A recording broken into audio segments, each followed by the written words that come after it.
I'm using my own. A ver. There you go.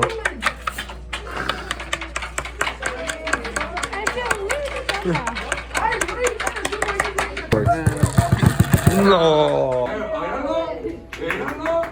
Nanáhuatl o Texacuaro, Nanáhuatl a veces llamado Huchli, era muy.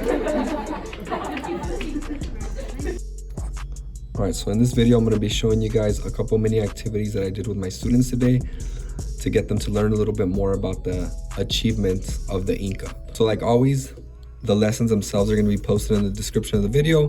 This lesson is also posted on mrrowan.com, which is where I got all these cool ideas. So the first mini activity was basically about their system of communication, right? So from what we know, and there's a lot of things we don't know about the Inca because of the fact that they didn't write stuff down. But we know that they had something called a cupu, I think is how you pronounce it. And that was kind of like their form of communication as far as we know. So the first thing the students got to do is answer that question of how they think that this cupu worked.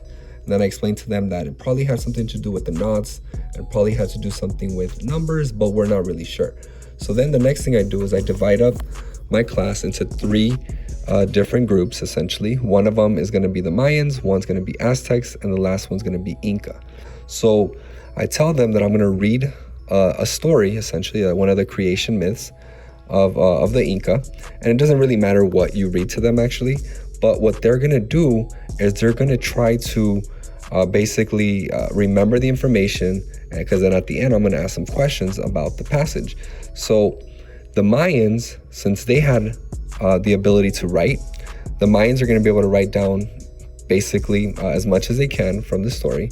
The Aztecs, since the Aztecs in real life had the ability to draw and they didn't have a writing system, they're going to be able to draw what they hear. And then the Inca are going to use these cupus that I made for them, right? Just using some strings and some pencils and such, and they're going to try to record the information as best they can with their cupus. So it was kind of funny, obviously, watching the Inca group trying to record this, right? And every once in a while I would pause and be like, oh, did you get that? No, it's 1,600. Make sure you put that in your cupu, right? And of course the kids are super confused and laughing because, you know, that's meant to be the idea, right? That we're not really sure how it's used, but obviously it doesn't seem to be the most effective way, at least not as effective as the Mayans, obviously, with the writing system, or even the Aztec. So then after that, I asked them at the end, based on the activity, if they thought that cupus were something that were quote unquote advanced, right? And they had to explain their answer. Then we did shock number 2, which was about their system of roads and ability to move information throughout their empire. So just a couple questions about, you know, how far they thought distances were throughout the Inca Empire. And then I asked them how long would it take for them to travel 2,000 miles if they were trying to get a message from one side of the empire to the other. And then they have to try to respond how long it took them to be able to move the information from one side to another.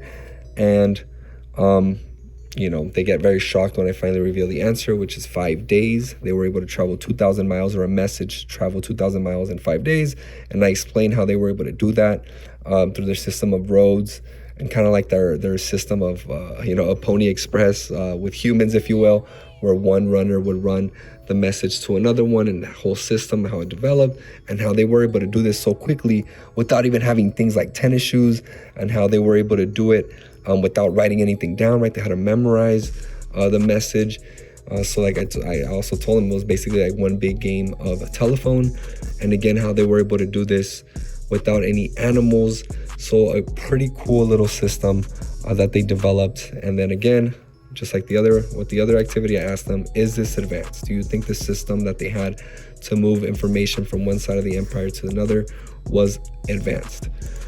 And then we have shock number 3, which basically the students had to build using the same stuff that the Inca would have had, which was basically only stone tools or rocks, in order to create structures like these, which are very incredible, right? Without using any cement or mortar, they were able to create these buildings. And this part was really fun because I basically gave the students a pile of rocks and told them, okay, build this, right? And obviously they had a very hard time with it. They obviously weren't able to do it. You know, a lot of them got kind of ingenious and started like smacking the rocks together, trying to get them to break and crack and make them into perfect little shapes. Obviously, no one was successful on this. And the ones that kind of looked like they were able to build something, I would go around and I would hit their desk basically and say, oh, this is like an earthquake, right? These buildings that the Inca made, they were able to withstand all sorts of earthquakes and the weather. And, you know, I was just kind of clowning on them every once in a while, telling them, like, come on, like, they were able to do this 500 years ago. Like, how are you guys not able to do this, right? And it really drove home the message of, like, how incredible this was, right? That they were only using stone tools, in other words, rocks with other rocks, in order to build something as incredible as this, right? And that it's still kind of a mystery as to exactly how they were able to cut these rocks perfectly into one another. And of course, again, ask them, is this advanced? And they have to explain. And then finally, we have shock number 4, which was basically, you know, there's a document that shows that supposedly the Inca used potatoes in order to be able to tell time.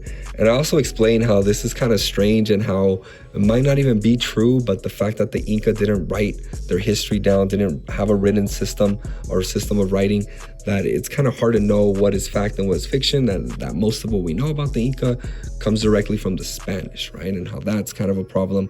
But that supposedly they used potatoes, right? They would boil potatoes, and the time that it took to boil potatoes is the way that they kept track of time. So the average potato time, if you will, in order the length that it would take for a potato to boil was about 15 minutes, and that's the way more or less they kept track of time. And then again, I asked them, is this form of keeping track of time an advanced way of keeping track of time?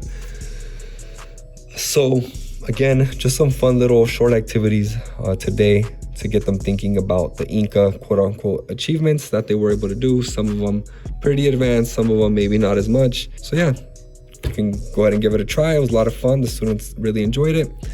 But for now, I'll see you guys next time.